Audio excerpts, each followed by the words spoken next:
Hello students, I hope आप सभी बढ़िया होंगे। फार्मास्यूटिकल इनऑर्गेनिक केमिस्ट्री का ये अपना लास्ट लेक्चर होने वाला है। वीडियो को बिल्कुल ध्यान से देखिएगा, सारी चीज़ों को समझिएगा। नोट्स आपको डिस्क्रिप्शन में दिए गए लिंक पर आपको क्लिक करना है, जो कि टेलीग्राम चैनल पर आपको सीधा रिडायरेक्ट कर देगा। नोट्स वाले लिंक पर आप क्लिक करके नोट्स को डाउनलोड करिए।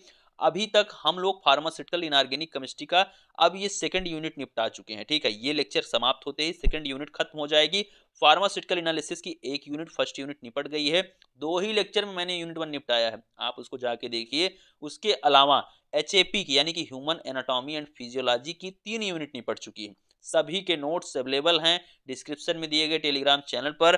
साथ में चैनल पर आप जाइएगा, वहां पर वीडियो शार्ट और प्लेलिस्ट का जो ऑप्शन होता है आप उस पर क्लिक करिए और सारे लेक्चर देखिए। जितने भी मैंने आपको पढ़ाए हैं सबको आप देखिए। आप बी फार्मा के इस कोर्स को अच्छे से खत्म करिए फर्स्ट सेमेस्टर का, विदाउट बैक, विदाउट किसी भी कंफ्यूजन के। आपको पूरा का पूरा नंबर मिलेगा, अच्छे से आप लोग फोड़ के आएंगे अपने एग्जाम में। चलिए यहां पर देखते हैं डेंटिफ्राइसिस। कंप्लीट करते हैं अपने इस चैप्टर को, इस यूनिट को हम समाप्त करते हैं। क्या होते हैं डेंटल प्रोडक्ट? देखिए, डेंटल प्रोडक्ट इतना आप समझ रहे हो कि जो कि आपके डेंटल के लिए यूज किए जाते हैं, आपके टीथ के लिए यूज किए जाते हैं। जो भी प्रोडक्ट आप यूज करते हो, वो टूथपेस्ट हो गया या कुछ और आप यूज करते हो अपने दांतों को बचाने के लिए, तो वो सारी चीजें डेंटल प्रोडक्ट हैं। ठीक है, तो डेंटिफ्राइसिस क्या होते हैं? ऐसे एजेंट जो कि क्लीन करते हैं टूथ सर्फेसेस को and providing polishing effect on the clean teeth, और क्लीन टीथ पर पॉलिशिंग इफेक्ट को क्या करते हैं? प्रोवाइड करते हैं। डेंटिफ्राइसिस क्या है? जो कि कौन से एजेंट होते हैं इनमें? वो एजेंट जो टूथ सरफेस के आपको क्लीन कर रहे हैं, यानी कि आपका मंजन, वो डेंटिफ्राइसिस है जो कि क्लीन भी कर रहा है और पॉलिशिंग इफेक्ट भी दे रहा है। These agent are abrasive in nature. ये खुरदुरे होते हैं, थोड़े से खुरदुरे होंगे। जितना खुरदुरे अगर होते हैं तो क्या होगा? एब्रेसिव का मतलब आप थोड़ा सा सर्च कर लीजिएगा, बाकी उसका मतलब वही होता है कि इससे क्या होगा, आपके दांत अच्छे से साफ हो जाएंगे। और आप एब्रेसिव इन नेचर होते हैं ये एजेंट, और आप इनको डेली बेसिस पर इस्तेमाल भी कर सकते हो। ठीक है, एब्रेसिव इन नेचर होंगे, जिससे क्या होगा, ऊपर का जो भी चिकनाहट होता है, जब आप कई दिन तक मंजन ना करें तो चिकनाहट जैसी हो जाती है। तो क्या होगा, जब एब्रेसिव इन नेचर होगा तो ये खुरदुरा होगा, जब आप ब्रश से रगड़ोगे तो साफ हो जाएगा आपका दांत। Example include dicalcium phosphate, sodium metaphosphate, calcium pyrophosphate, calcium carbonate, calcium monohydrogen phosphate. ये सारे आपके इसमें इंक्लूड होते हैं। किसमें? डेंटिफ्राइसिस में। ठीक है, dicalcium phosphate, sodium metaphosphate, calcium pyrophosphate, calcium carbonate, calcium monohydrogen phosphate आपका इंक्लूड होता है। इसके बाद हम देखते हैं डेंटिफ्राइसिस के बाद आप सभी लोग इन सभी वीडियोस को अपने दोस्तों में शेयर करिए, अपने क्लासमेट में शेयर करिए, उन्हें बताइए कि बेस्ट क्लास स्टार्ट हो चुकी है। टाइम ज़्यादा बचा नहीं है, एग्जाम के पहले सिलेबस खत्म करना है। तो वायरल बायोलॉजी को सब्सक्राइब करो, वीडियो को लाइक करो, कमेंट में बताओ कैसे लग रहा है आपको ये लेक्चर। चलिए देखते हैं, dental caries or tooth decay. क्या होता है डेंटल कैरीज या फिर टूथ डिके? दोनों सेम ही चीजें हैं। तो टूथ डिके का मतलब होता है आपके जो ऊपर की जो कवरिंग है यानी कि इनेमल, उसका क्या हो जाए? डिग्रेडेशन हो जाए, डीमिनरलाइजेशन हो जाए। ठीक, dental caries or tooth decay क्या होता है? इन्वॉल्व अ ग्रेजुअल डीमिनरलाइजेशन और softening of enamel and dentin. यानी कि इनेमल और डेंटिन का क्या हो जाता है? ग्रेजुअल डीमिनरलाइजेशन हो जाता है, सॉफ्टनिंग हो जाती है। आप जानते होंगे इनेमल हार्ड प्लेट है, यानी कि हार्ड कवरिंग है आपके टीथ की। पूरी बॉडी में अगर सब कुछ भी सबसे ज्यादा हार्ड पाया जाता है तो वो इनेमल है आपका। तो वो क्या होता है? उसकी सॉफ्टनिंग हो जाती है, डीमिनरलाइजेशन हो जाता है उस इनेमल या फिर डेंटिन का। उसी को हम बोलते हैं dental caries or tooth decay.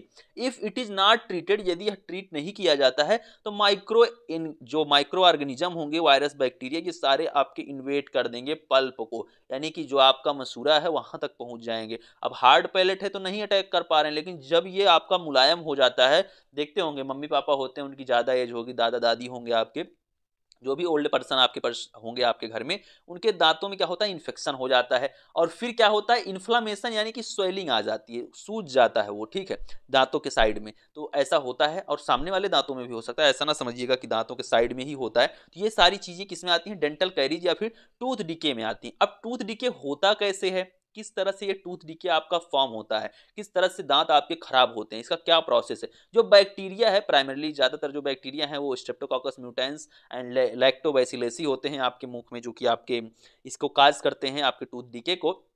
और मासेस ऑफ बैक्टीरियल सेल, और भी बहुत सारी बैक्टीरियल सेल्स, स्टिकी पॉलीसेकेराइड जो आप खाते हो, सुक्रोज वगैरह, वो आपका अदर डेब्रिस, और भी बहुत सारे डेब्रिस, ऑयल वगैरह जो भी ऑयली चीजें आप खा रहे हो, adhering to the teeth constituent dental plaque, वो क्या करते हैं, टूथ से आपके चिपक जाते हैं और प्लेक का फॉर्मेशन करते हैं, जिसको हम डेंटल प्लेक बोलते हैं। एक कवरिंग हो जाती है ना, आप ऐसे कई कई दिनों तक मंजन ना करो तो आपके दांतों में एक चिकनाहट सी आ जाती है, ऊपर एक परत बनने लगती है, दांतों के ऊपर एक परत बन जाती है इनेमल के ऊपर, तो वो इसी को हम प्लेक बोलते हैं, जो ऊपर एक परत बन गई। येलो येलो, बहुत लोग बहुत कई कई दिनों तक मंजन नहीं करते हैं, बहुत ऐसे लोग होते हैं, पड़े होते हैं, तो उनका क्या हो जाता है, दांत पीला हो जाता है, ऊपर दांत के ऊपर एक कवरिंग बनने लगती है, उसी को क्या बोलते हैं, हम प्लेक बोलते हैं।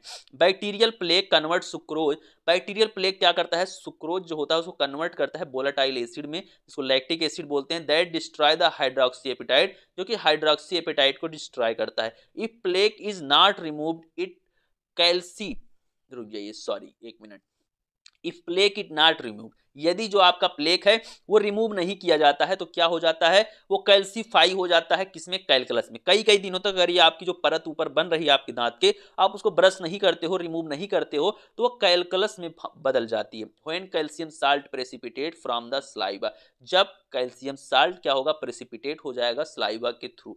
फिर उसके बाद क्या होता है, brushing the teeth help in removing the material from the tooth surface before it harden into calculus, जो आपका टीथ में जो आपका ये मटेरियल फॉर्म हो रहा है, बन रहा है, उसको हम कैलकुलस में ना बदले, हार्ड ना हो जाए बहुत ज्यादा, उससे पहले आप यदि ब्रश कर लेते हैं तो आप उसको रिमूव कर सकते हैं अपने ब्रश के थ्रू, ठीक है। तो इसलिए ब्रश डेली करिए, डेली नहीं कर सकते हैं, कोई प्रॉब्लम है, आपको लगता है डेली करने से कोई नुकसान है, तो आप 2 दिन में 3 दिन में तो भाई जरूर करो, कोशिश करो कि रिमूव करते रहो, उस प्लेक को ना फॉर्म होने दो, नहीं तो प्रॉब्लम्स में आप आ जाओगे, ठीक है। तो इस चीज को आप समझिए।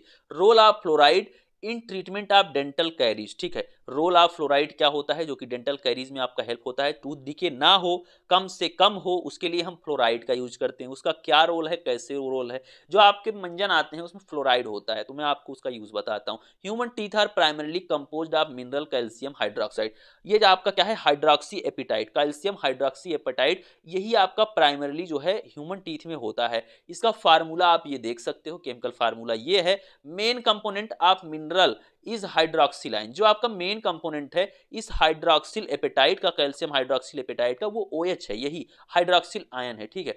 तो जो फ्लोराइड है वो क्या करता है, सब्स्टिट्यूट कर देता है, फ्लोराइड किसको सब्स्टिट्यूट कर देता है, हाइड्रोक्सिल आयन को, हाइड्रोक्सिल आयन को फ्लोराइड सब्स्टिट्यूट कर देगा और प्रोड्यूस करेगा कैल्शियम फ्लोरोएपेटाइट, कैल्शियम फ्लोरोएपेटाइट प्रोड्यूस करेगा, ठीक है। यानी कि क्या हो जाएगा, इस OH को रिमूव करके फ्लोराइड यहां खुद लग जाता है, ऐसा आप समझिएगा। उससे क्या होगा, केमिकल फार्मूला आप कैल्शियम हाइड्रोक्सी एपेटाइट जो होता है चेंज हो जाता है, CaPO4 का होल थ्राइज F हो जाता है। Calcium fluor apatite is chemically stable, जो कैल्शियम फ्लोरोएपेटाइट होता है वो स्टेबल होता है, केमिकली स्टेबल होता है। इससे क्या होता है कि जो माउथ का इन्वायरमेंट है, एसिडिक इन्वायरमेंट, उसमें ये बना रहता है, इसमें स्टेबल होता है। This means that a higher concentration of calcium fluoroapatite in tooth enamel, यदि जो एक कैल्शियम फ्लोरोएपेटाइट है दिया टूथ इनेमल में इसकी कंसंट्रेशन ज्यादा होगी, तो जो इनेमल है वो डिक्रीज हो जाएगा उसका टूथ डिसोल्यूशन, यानी कि जो आपके दांत हैं वो जल्दी नहीं खराब होंगे यदि कैल्शियम फ्लोरोएपेटाइट आपके दांतों में प्रेजेंट होगा तो। Therefore can decrease the incidence of tooth decay, इससे क्या होगा कि आपका जो टूथ डिके का प्रोसेस है वो डिक्रीज हो जाएगा, वो धीरे धीरे होगा या फिर नहीं होगा, ऐसा आप समझिएगा। डिसेंसिटाइजिंग एजेंट, अभी तक हम टूथ डिके रोक रहे थे, अब झुंझुनाहट होती है आपके दांतों में, बहुत ज्यादा पेन होता है, सेंसिटिव होता है, आप ठंडा गरम खा रहे हो, दांतों में झुंझुनाहट शुरू हो जाती है, तो उसके लिए हम डिसेंसिटाइजिंग एजेंट का इस्तेमाल करते हैं। आई थिंक आप लोग लेक्चर को एंजॉय कर रहे हो, वीडियो को तुरंत लाइक करो, अपने दोस्तों में शेयर करो, अपने फैमिली मेंबर के फोन में सब्सक्राइब करवाओ इस चैनल को।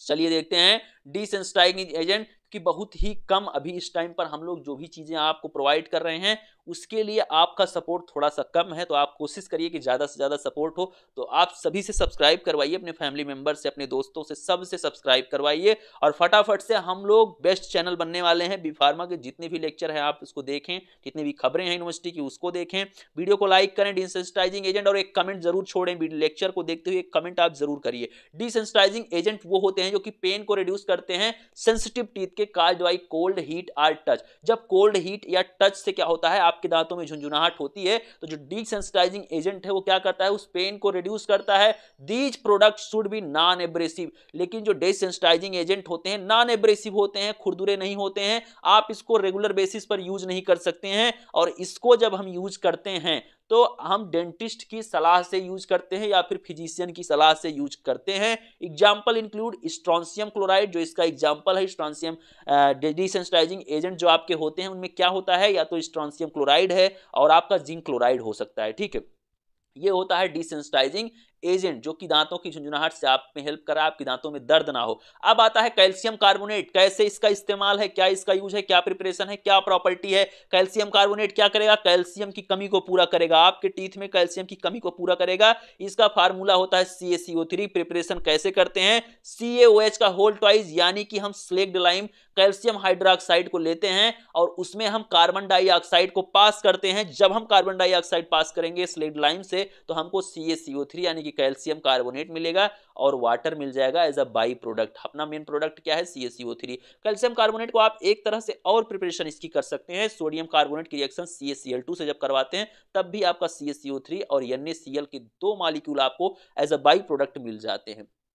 चलिए प्रॉपर्टीज क्या है इसकी, जब आप CaCO3 यानी कि कैल्शियम कार्बोनेट को गर्म करते हैं 480 डिग्री सेल्सियस पर, तो CaO यानी कि कैल्शियम ऑक्साइड और कार्बन डाइऑक्साइड लिबरेट हो जाती है, ठीक है। यहाँ पर जब आप दूसरी इसकी क्या प्रॉपर्टी है, जब आप कैल्शियम क्लोराइड को यहाँ पर क्या कर रहे हो, ट्रीट कर रहे हो, यहाँ पर कैल्शियम क्लोराइड लिखा गया है लेकिन यहाँ पर होगा student calcium carbonate, calcium carbonate, chloride नहीं, कैल्शियम कार्बोनेट। आप रिएक्शन पर फोकस करिए क्योंकि नोट्स जाएगा तो ये लिखा हुआ होगा, आप फोकस करिएगा जो लिखा हुआ है उस पर, कि हम प्रॉपर्टी पर रहे कैल्शियम कार्बोनेट की, तो आप इसी पर फोकस करिए। इसकी रिएक्शन हम H2SO4 सल्फ्यूरिक एसिड से जब करवाते हैं तो हमको CaSO4 कार्बन डाइऑक्साइड लिबरेट हो जाती है और H2O मिल जाता है। और यह क्या है, प्रैक्टिकली इनसॉल्युबल इन वाटर है, या वाटर में इनसॉल्युबल है। और इसका इस्तेमाल हम क्यों करते हैं, कैल्शियम सप्लीमेंट की तरह यूज करते हैं आपके टूथ में, जिससे कैल्शियम की मात्रा कम ना हो। सोडियम फ्लोराइड NaF होता है इसका फार्मूला, केमिकल फार्मूला आप देख लीजिएगा।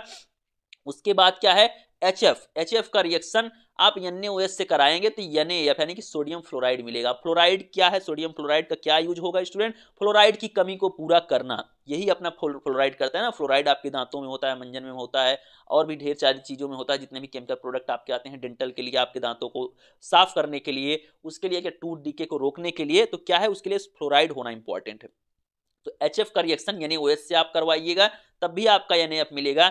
HF का रिएक्शन आप सोडियम हाइड्रोक्साइड से करवाए तब तो मिल रहा है, यदि आप सोडियम कार्बोनेट से करवाएंगे तब भी आपको NaF मिलेगा, यानी कि सोडियम फ्लोराइड मिलेगा। सोडियम बाई कार्बोनेट से करवाएंगे तब भी NaF आपको मिलेगा, सोडियम फ्लोराइड आपको मिलेगा। इसकी प्रॉपर्टी यानी कि आप हाइड्रोजन फ्लोराइड की रिएक्शन इन चारों से करवा के आप NaF यानी कि सोडियम फ्लोराइड ले सकते हैं, प्राप्त कर सकते हैं।